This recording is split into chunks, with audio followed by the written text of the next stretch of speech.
Hello, it's the Holistic Travel Nurse. If you Naomi here, and if you see the background, I'm not in my normal little RV that I lived in. I had to do this interview and I had to be outside because it's January as we're recording this, and where my poor friend is at right now, it's kind of cold where she's at. My friend Brenda, who's going to be talking, and I am in the background at the restaurant. So if you see people walking around behind me, or if you're watching this or listening and hearing stuff, that's where I'm at. So just wanted to tell you, you can do your job anywhere you can go. And I would give you a little introduction. This is a great interview with my friend Brenda. She has been in healthcare for over 20 years, so she understands the healthcare model, and she was all striving for a natural solution, just like I was, thinking this is the way our bodies are designed, the way our body is made, and had her own struggles in her life where she's tried multiple different things.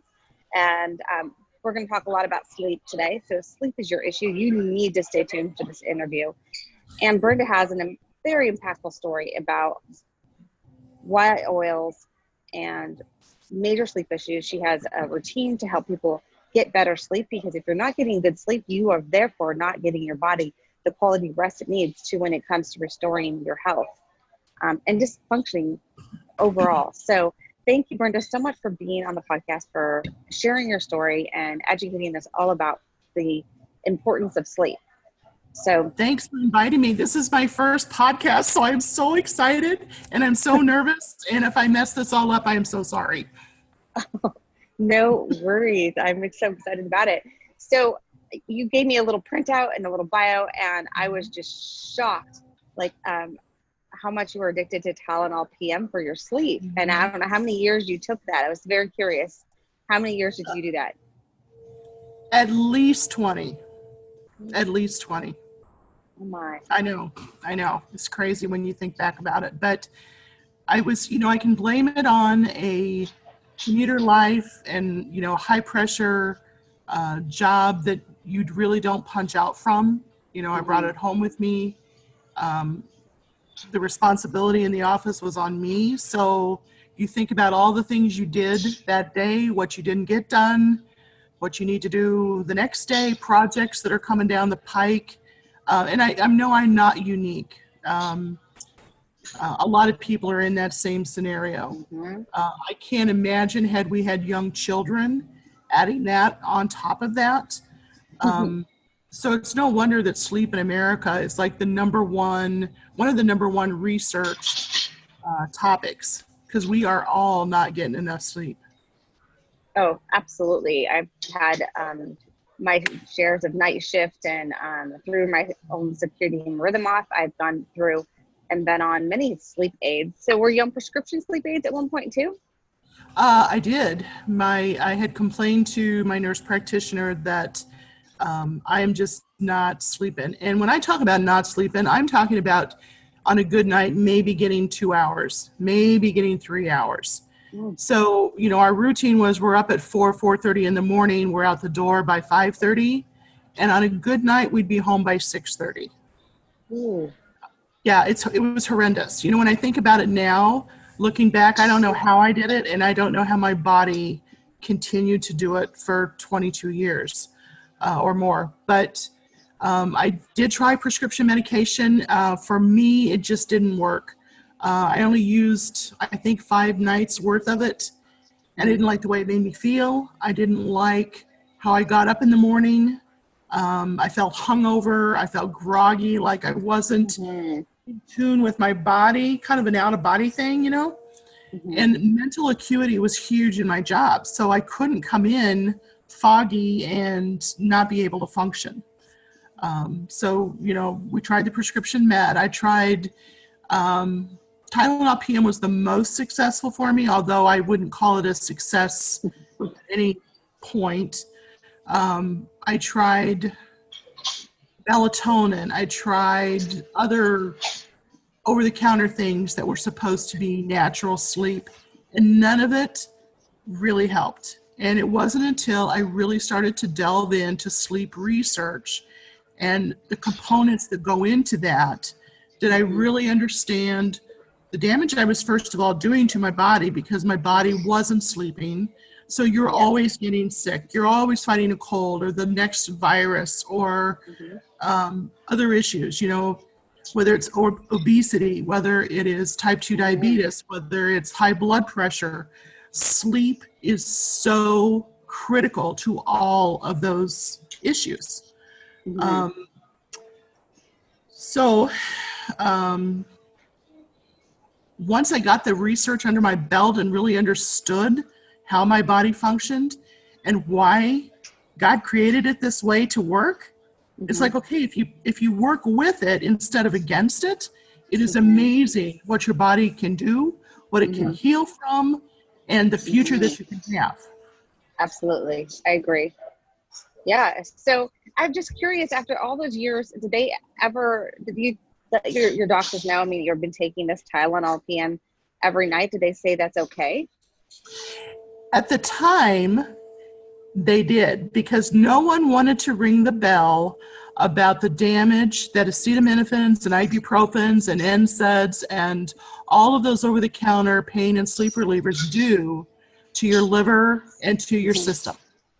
Absolutely. It's like you're trading one for the other, and this is the lesser of the evil, so we're going to say that's okay, let's go. Yeah, I think that is how medicine works, is sometimes it's the lesser of the evil. Oh, okay, so you're not taking like that much dose. It's, maybe 325 milligrams of Tylenol. And so, they don't, it's like the build-up accumulation, though. Did it cause problems with your liver? I was fortunate it has not. My husband, though, we both have bad knees, so on top of the Tylenol PM for me, we were both taking high doses of ibuprofen for our knees. And it really wasn't helping a whole lot, but that's what they give you. So my husband did end up with fatty liver disease, which we were able to support with oil, but that's another podcast. Yeah, we'll talk about the liver, and I think it's such people we take for granted our internal organs and everything it does for our body, but they aren't going to restore it, because when we're sleeping, we know that your body is constantly in a state of restoring and healing. That's when it actually is done, is when we're sleeping. And if it can't do that, you're not getting that correct sleep. It's not functioning correctly. It's adapting, but it's not functioning correctly. So you decided to try essential oils, and you're like me, a major researcher. And so you did tons of research about whether these essential oils are going to help you or not before you even tried it, right? I did. I was lucky enough to be able to retire in 2013 from my job early, very early. And it dawned on me about 6 months later that I was still using Tylenol PM every night to go to sleep. And it's like, why? Comparatively, I have zero responsibility, zero accountability. I should be sleeping like crazy. There shouldn't be an issue. But our brain is a muscle, and our muscle is trained. And if you don't retrain your system, if you're not willing to go to a different protocol, if you're in the medical world, then what you're going to get is the same result. So I started to research natural sleep solutions, and every research piece came up with lavender. Okay. Amazingly, I had gone to a doTERRA class and had bought a bottle of lavender, seriously, just as, like the polite thing to do for your hostess kind of thing. You buy that Tupperware piece and you go home. I bought a bottle of lavender. I put it in the medicine chest of our bathroom, and I had never opened it and never used it. So when lavender kept coming up, the bell went off like, I think you have this. So got it out, did more reading on application and use, and why is this going to work for me? How is this going to help? So that night I was so excited. I put drops under behind my big toe on both feet, and I was just ready. I just so knew I was going to sleep. Well, I slept a little better, but it wasn't nearly what I needed. And that's where the bigger research started. And the realization that we are not all the same. We are not cookie cutters. And what we need is individual. And I think that is what hooked me and has kept me so passionate about essential oil, because what I need as a 5'10" woman that weighs, a considerable weight is going to be different than what someone that is 5'5" and 100 pounds soaking wet needs. Our bodies are, even though it's the same body, we have different issues. We have different ways that our body processes things. And one size, one pill does not fit all. So as I was working with started working with doTERRA, I found that really was at the heart of what they do. All of their supplements, their LLVs, are based on your weight. And doesn't it make more sense that a person of my size would need a different level of support than someone who's very tiny and very petite? I mean, to me, that was like major bells going off in my head. Like this was the missing component of what was happening in my world. So I also found out there are two tribes in this world. There's the back of the toe tribe, where reflexology and things like that work so well for them, and they're very in tune to where those placements are and how well they work. And there are those of us who do not belong to that tribe, and I do not belong to that tribe. Okay? So I started doing what I call directed oil application. And I don't think I invented this, but I'm just saying that's what I call it, and that is what works for me and for hundreds of my clients. Using oil in a directed manner wherever the issue is in your body through the derma, and it works. So when I found the sleep blend that worked for me, the research showed me it's not just like your brain you have to shut off. There's actually 5 systems that we deal with when we're trying to go to sleep. The first is our digestive system. And that's probably the biggest player in all of this. You need to have a minimum of 3, and better yet, 4 hours of nothing in your stomach before you go to bed at night. And that's not easy to do with our lifestyles. We work late, we have things going on, and depending on where you even live in the United States or wherever, sometimes dinner isn't until 7:30, 8 o'clock, and then you're trying to go to bed and go to sleep, and it just doesn't play. The other thing is your body is processing and digesting. That keeps your hormone levels, your adrenaline, at a daytime working rate. It keeps your respiratory system at a daytime working rate. It keeps your cardiac system at a daytime working rate. So you have your brain just trying to tell everybody to go to bed, go to sleep. We're tired. We want to go to sleep. But everybody else is working hard because you're still digesting your meal. And we've all experienced that, But when you're willing to make those kind of choices, to make sure sleep is going to follow the new protocol that you're establishing for yourself, it just works so well. So supper needs to be light. It needs to be as little carb as possible. If it's going to have to be a later meal for you because it's a meeting or it's an event or whatever, just make lighter options. Choose a side salad, choose vegetables. Protein's fine. Just leave the carbs out of it, and don't drink a lot of alcohol. The carbs end up being like a 3-hour delayed energy bomb in your blood sugar and in your system. So you go to bed and you go to sleep, and then all of a sudden you're wide awake and you don't know why. It's because your body's processing all of that energy. So you've just put fuel in your tank, and you really want an empty tank when you go to sleep. Well, so you have a big sleep protocol, not just when it comes to your stomach, but then you have a whole set of systems that you do so that you will sleep full at night and then shut off your brain.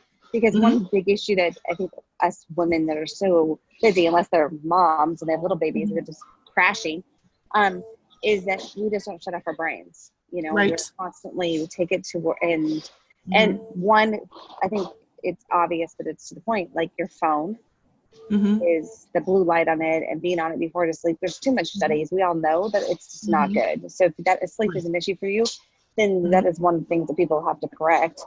Mm-hmm. I have an oil routine of oils I use at night that really help me and help shut off my brain. And I love it. They're really calming to me.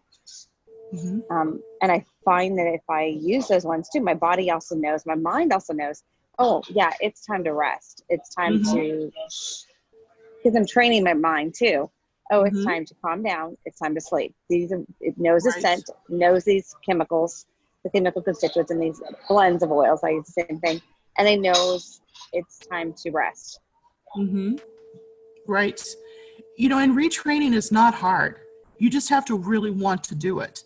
I think sometimes we are so stuck in our routines that we don't want to give that up. Like the fear of, but once you get there, it's like, why didn't we do this sooner? The clients I work with sleep will tell me within 4 or 5 nights, oh my gosh, it's like night and day difference. It works. Just be willing to try. One of the things I found in my research is like your environmental pieces in your room.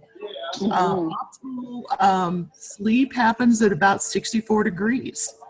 Some of us like a warmer room, some of us like a cooler room, but you have to be willing to turn the thermostat down. A pair of cotton socks on your feet. When your feet are warm, you'll go to sleep quicker and you'll stay asleep longer. So if you're someone who wakes up a lot, socks can easily be a great solution for that. You mentioned blue light, and that matters so much, whether it's your phone, whether it's your tablet, your laptop, your Kindle. If you're going to read a book before you go to bed, it needs to be a real page-turn book. So the blue light isn't affecting your brain waves, because it does. I mean, the science is so clear on that. I love a diffuser. I change up what I diffuse at my bedside. Usually it's Serenity, but I've added, cedarwood or Breathe, whatever we have going on. I use a diffuser. And just putting those protocols in place first, and then let's get to those oils, because there are so many oils that can help. And again, it's not cookie cutter. You have to try and see what works for you and your system. For me, the lavender wasn't enough. Now, for some people, lavender is all they need. For me, it took Serenity, it took lavender, it took vetiver. Vetiver is wonderful for anxiety. And if you're not sleeping, there is an anxiety component to that. And it's not like clinical anxiety. It's like, oh my gosh, here I am. I'm not sleeping again. Wonder what's going on. That kind of won't let it go anxiety. I love ylang ylang. It is so helpful. There's the antidepressant factor in ylang ylang is so wonderful, especially for women. And again, I'm not talking about clinical depression. I'm talking about oh my gosh, I'm not sleeping again. Now what am I going to do? I have to be up. I have to be doing, I don't care how helpful your mate is or the significant other person in your life. Truly, the world still falls on our shoulders as women. So ylang ylang, the hormone support from that to help balance that hormone. Wild orange, I love balance. Balance is so wonderful for our hormones. And then to kind of ice that cake, I like to put copaiba in my blend as well. Copaiba was a huge game changer in my sleep. I was doing well, but when copaiba came on the market and I was able to add that to my roller blend, and then I also put a drop of that under my tongue every night and every morning, sleep was like complete. Like I always call it the sleep of the dead, because literally I can lay down in bed and I cannot move until the next morning. And to get that quality of sleep, and I know that I'm hitting REM, a major portion of that. But you wake up and you're not hungover. You're not groggy. You're ready to get up and go.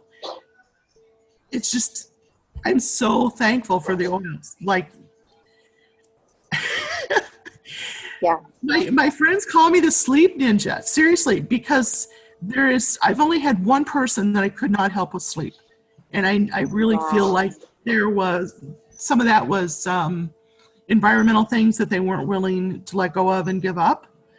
And it doesn't matter if it's men or women. Now, the blend we use for men is different because they are testosterone based. They are not they're not estrogen based.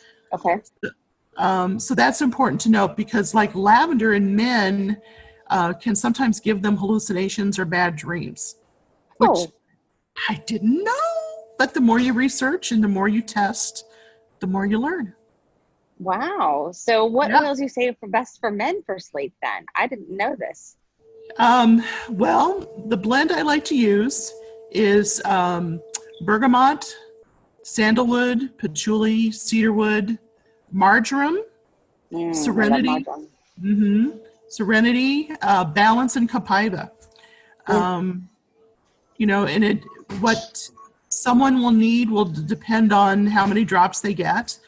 But for men, this has been a really great solution. And I think we underestimate the lack of sleep the guys are getting as well.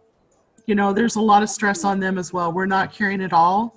We internalize ours more, I think. But, you know, we need our guys to sleep as well. Yeah. Yep. Absolutely. It's the same. It can be the same issue.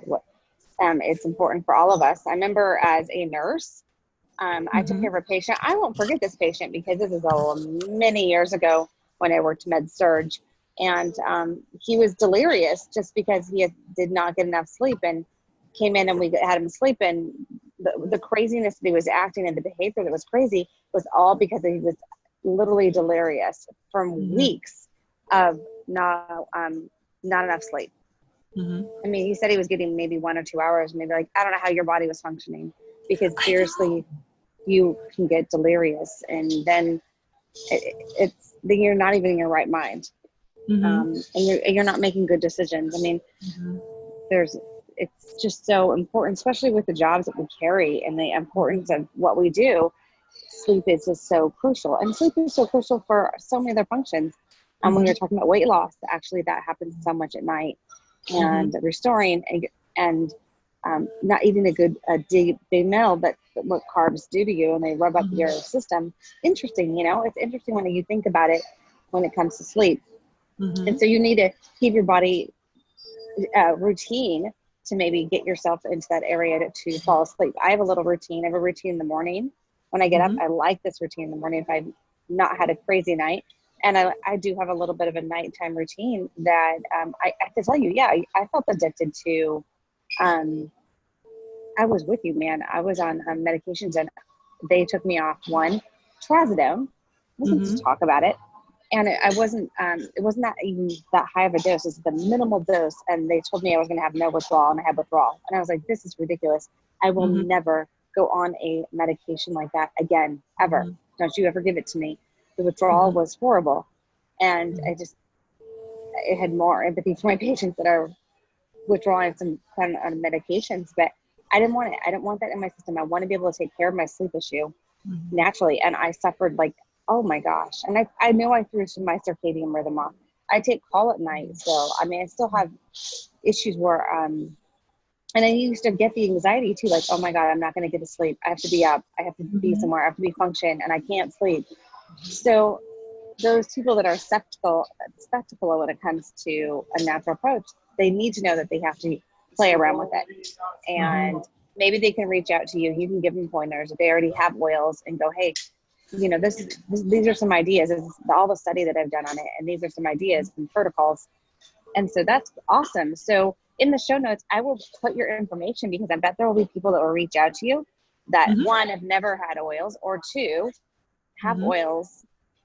And if you're not getting good quality oils, like we say doTERRA's, those are the oils that we choose, you might not have the results, and you might need to mess around with lavender. Might not be the best for you.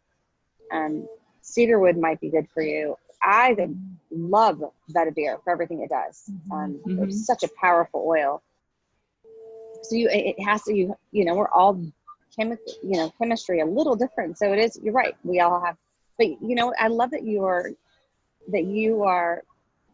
tuned in and that you really care and compassionate about helping other people with the same issue that you've been through, because we don't want people taking Tylenol PM every single night, every single day.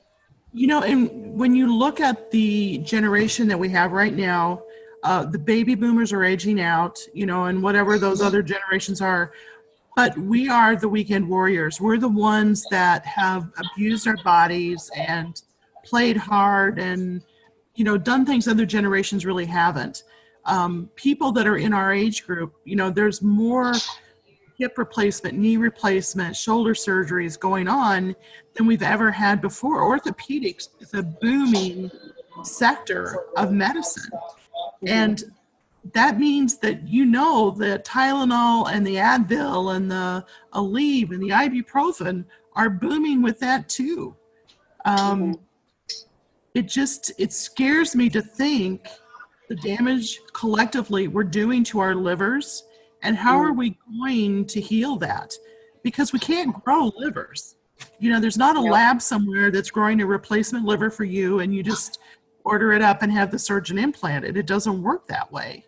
So we have to take care of what we have, and be willing, to say, as nice it is just to pop a pill and be done with it, that's not the best thing for my body. I agree. I mean, as I still work as a nurse in the hospitals, and every year I see an accidental overdose, and my specialty with the kidneys that there's every year there are so many accidental overdoses. And this is why this podcast exists. This is why, because I think one, it's not just put on the hands of the doctors that are just telling them to do it. I don't think a lot of them are, but I think that it's just people that aren't seeing the physicians too, or physicians have way too much on their hands to go, oh, did I really make sure? And people forget to tell their physicians or the nurse practitioners or whatever, how much they've been taking Tylenol, ibuprofen, and they are fine in an acute situation, meaning in a fever, a once in a while great issue, but on a daily basis, they're not good medications for your body, and they're not the best choice. Not saying take oils instead. I'm just saying, period, as a nurse, be careful if you're taking these medications every single day. You're going to have you're doing damage, period. And I don't think any of them were meant for long-term use. No. They were meant for, I hit my elbow, I need something for the next 12, 24 hours to get me over that hump. They weren't made or intended, I don't believe, to be taken for chronic issues, but that's what's happened. Yeah, I agree. And I used to be in that situation too. I mean, and I felt frustrated to going through all these different other medications. So yeah, I think we also have a generation where people are getting better to going, oh, I don't want to be taking these things every single day. Or, I don't want to know what they're doing to me, but I'm reliant on these things because I can't sleep at night, and don't take away my prescription payment, or not my prescription sleep medication. I mean, and we're not saying don't take your prescription medication, don't take any of that stuff. We're saying work with your physician and decide what you want to do, and check up on your liver, and your kidneys, make sure you're getting those blood work yearly, just to see how things are going. And but we do have natural solutions, and it's more than just the natural solutions and the oils. It's getting a full protocol together when it comes to refocusing your mind about sleep. And I guess what I'd want to add to that is, so if this has made sense to you, and you've got issues you want to work on, research who you're going to work with. Find out who they are. What is their background? What is their knowledge base? Don't be afraid to be selective with who you want to work with, because you need someone who's willing to go that journey with you, and not just say, oh, buy this oil or buy that supplement. They're going to research with you and say, okay, we know that for this problem, these oils support your body. How would you like to handle that? Or is there something else underlying that we need to address that maybe will end up resolving that issue? You know, so much in our health, it's almost like an upside down pyramid.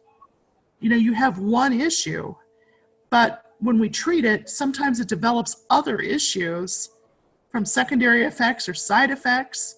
And now you end up with this upside down triangle that if we had just taken care of that little issue at the bottom, it would all be fine. It would all be fine.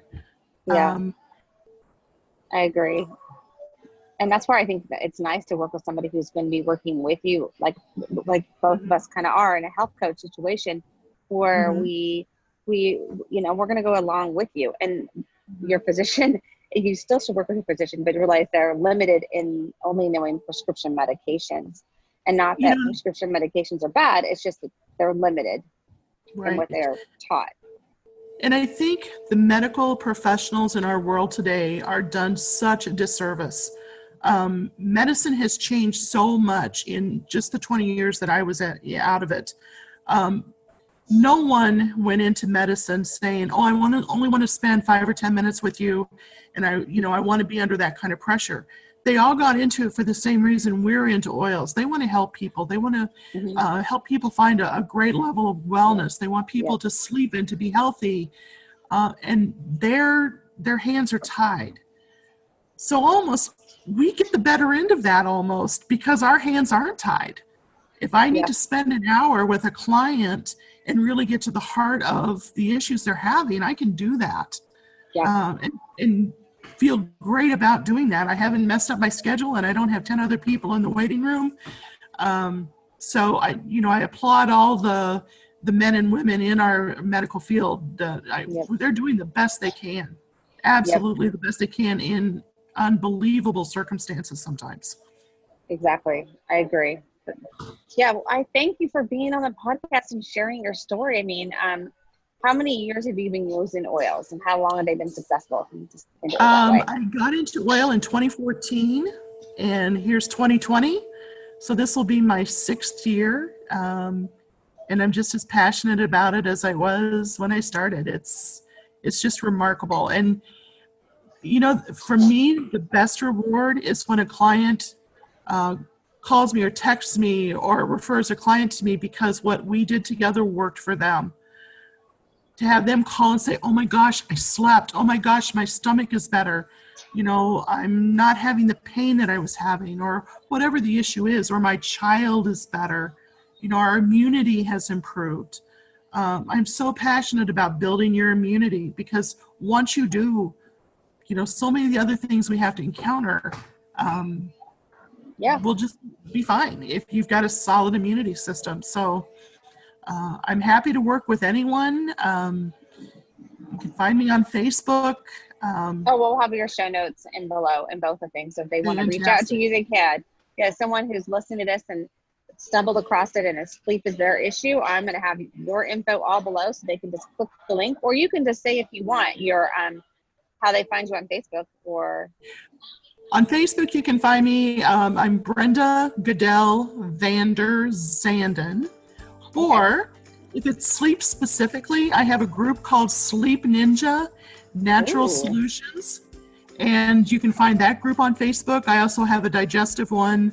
I find if I run a Facebook group for a specific topic, we can kind of keep it contained and really do one-on-one, work versus just general questions. So find me on Facebook. I'm there. I'm happy to help, and it would be a privilege and an honor to work with anyone.